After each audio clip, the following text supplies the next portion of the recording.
Stores are very powerful when you want to have data across different components that live outside of your components themselves. Currently, we actually have two components that are getting state for us from an API to get our kitten. So let's take a look at those different components. The first one that we have is the kitten cute list, and you'll notice that this has get kittens at the top of it. And we also have the kitten picker. This has get kittens. So we want to replace both those calls and put it at our top level page so that we have that data across all of our components going down, and we can pass that through a store. So the first thing that we'll do is create a new file called stores. Now you might usually put this in a library or something like that in a larger application. We're just going to put it in our routes. Remember that just the plus files in routes matter, so it doesn't really matter that it lives in here. We're going to then do import, and we'll do writable from Svelte store. So in order to export this store, we need to do export const and then call it whatever name we want. So we're going to do kitten store and then assign that to a new writable. We're going to have to give this a definition. And if you remember, we actually had in our kitten cute list a interface specified for kitten. So we're going to pull that out too. So we'll pull that out and create a new interface for kitten, and we'll export that as well so that we can use this.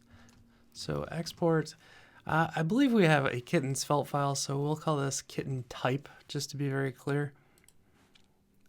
So down here we'll do a new writable, and that will be of type kitten type, and that will be an array of those. So we have our array, and then we need to initialize our writable to have an empty array. So now we have an initialized writable store called kitten store.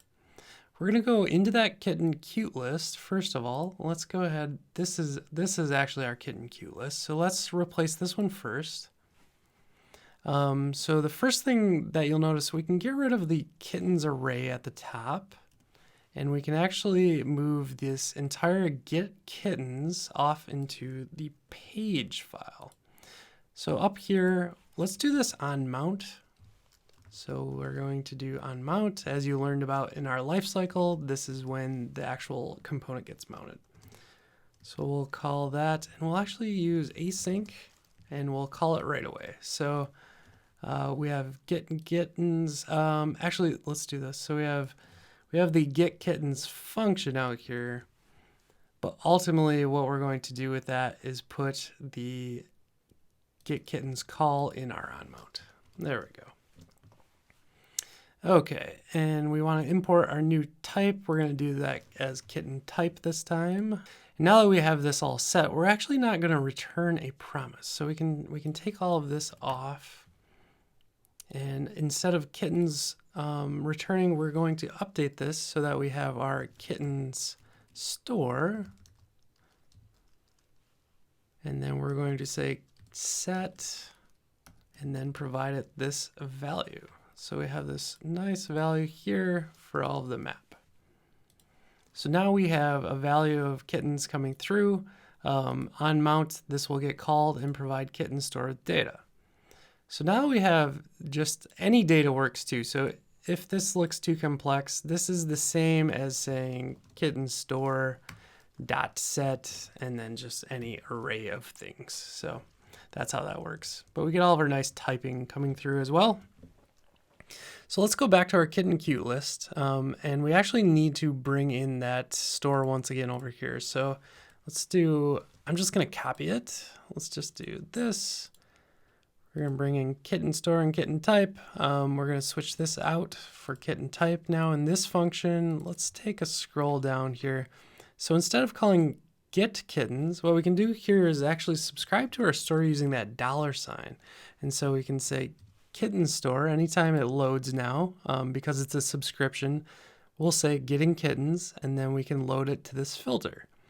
We also need to specify a new variable so that we can track this kitten. So we'll say then kittens, and now we have a filter for kittens, and we're still just going to pass in kitten name like we were before. This all works out great. Instead of kittens up here, however, we actually need to specify that unwrapped array. So we are going to pass in the kitten name, and we'll pass in also kittens down here. So where we have our toggle super cute, we're going to pass in that array as unwrapped. So we have our kittens, kitten, and kittens being passed through. We need to update our toggle super cute to include kittens with a kitten type array. And now we have our kittens specified back. Now you might think this would work. I'm just going to save this once and we'll take a look at it. So everything loads correctly, which is beautiful. When I click on these though, they're not updating. And that's because we're trying to say, hey, this kittens thing that you unwrapped, we've updated. But in reality, what we want to do is set our kitten store. We can either set it or update it. In this case, we're going to actually set it again because we have new values assigned. So kitten store set, and then we're just going to provide our new array back in. And now when we click it, as you can see, it actually updated and it sees the update actually occurring. So now we can click on these once again and see the different cats. So we have that all set up great for the kitten cute list, but we're still pulling in kitten picker separately. This is going to be identical in this situation. So instead of get kittens here, we can take all of this out now, which is fantastic. And we can just say, let's bring in our import again. So we can import kitten store. And again, we can just use that await and swap that out for a $sign. And of course, we get our kitten store data. So now we just removed two different gets and we were able to use more of dry coding. So we're not duplicating anything. Clean that up a little bit. We don't need that. So we're just calling get kittens one time. And the way that we can see this now, you used to get kind of a flash when we move back and forth. If I start here with the swap, you'll notice it even keeps this cute list. So I'm going to go ahead and refresh this once. I'm going to click this last one, MTG ID, okay? So you should notice this cat setup right here, if I click the swap button, is right here. If I go back in, you'll see the dar is there still, and we can see the dar is right here. So that's just kind of a way that you can see when we're flipping back and forth, you can keep that state. What would be even better is if when we click this button, this default went away too. So let's go back to our kitten picker and see what's happening. So now that we're in the kitten picker, you'll notice that we have this default source and name set that gets exported out. The reason for that was in the past, we kind of wanted something to show the entire time when we didn't have kitten selected. Another great use for stores is to have this state carry through when we're kind of swapping in and out of areas. So one of the things that we want to do here, instead of having this kitten down here for source and name defined there, let's go ahead and move this into a store as well.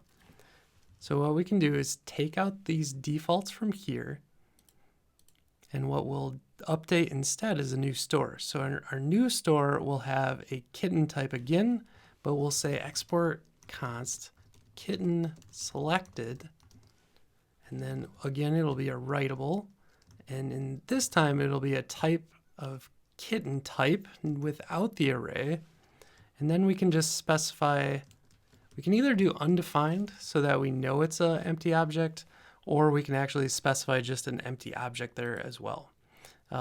So at this point, I'm going to save that and go back to kitten picker. We're going to swap out this kitten here for a store setup. So same way that we have our kitten store here, we're going to say select kitten selected as another store. And we can take and say if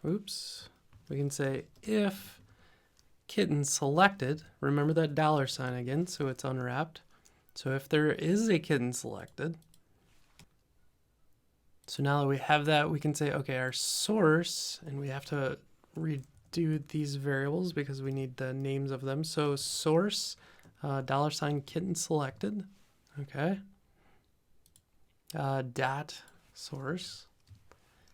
And then the same with name. So we'll have name, and I'm just going to copy this to make it easier. And so we'll have kitten selected dot name. Awesome. So now we have an actual selection occurring and coming through, and we won't show anything when something isn't selected. So now we have all of that set. We want to update our select kitten, and our select kitten used to always be just something we were defining internally in this component. Something to keep in mind though now is we have all of this data, so we can say our kitten selected, and we can look up our kitten store and then set that. What we need to do here is subscribe to the kitten store. We can then pass in the new array of kittens. We can filter them accordingly to the name that we're actually sending through. And once we have the selected kitten, we just have to specify that we need to update the selected kitten based on that selection. So it's perfect. We have both all of the kittens as a store and the selected kitten store. Now at the very end, you want to be very careful here because we're using the select method. You also want to subscribe after we're done and completed.